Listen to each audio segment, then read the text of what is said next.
Markets are usually a good way to organize economic activity. The trading floor of the New York Mercantile Exchange is a microcosm of our free market economy. It's just like any other market, only a lot noisier. Here, deals are made, prices are negotiated, and that price information is transmitted to the outside world.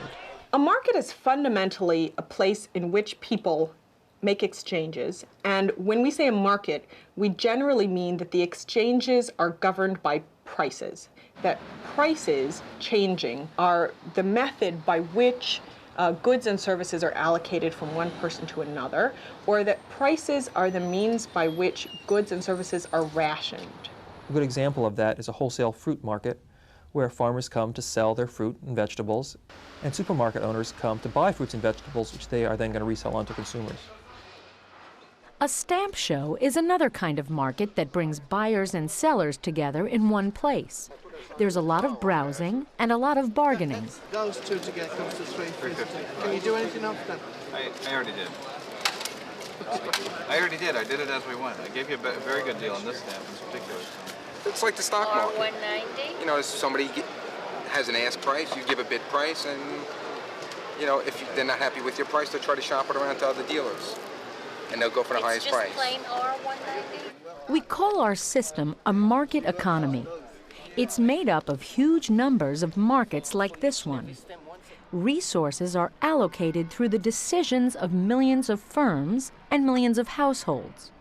Firms decide what to make and who to hire. Individuals decide who to work for and how to spend their income.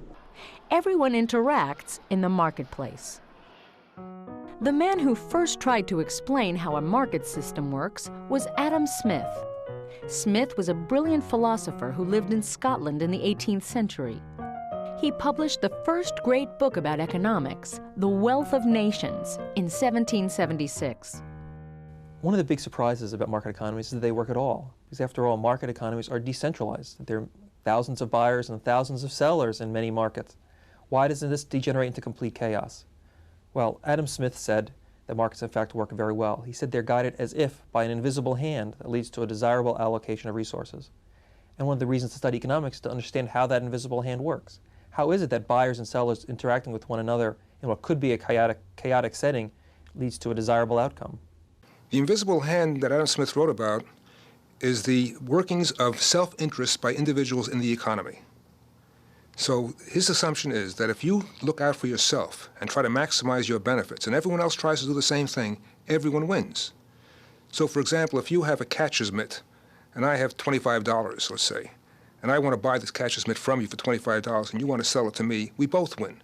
You wanted the $25 more than the mitt, and I wanted the mitt more than the $25. And that's the invisible hand that works throughout the economy and makes things operate. How does the invisible hand work its magic? How does it lead markets to a desirable outcome? Well, it turns out that prices are the key instrument. Prices are what signal to buyers how much to buy, and prices are what signal to sellers how much to produce and sell. Prices are, in some sense, the baton with which the invisible hand conducts the economic orchestra. One of the most important changes in the world during the past half-century was the collapse of communism in Russia and Eastern Europe. Communism failed because it replaced the free market with government central planners. In the old Soviet Union, the government decided what was produced, how much was produced, and at what price to sell it. The system never really worked and was abandoned. They failed because communism basically puts power in the hands of bureaucrats. How is it bureaucrats are to know how much should be produced?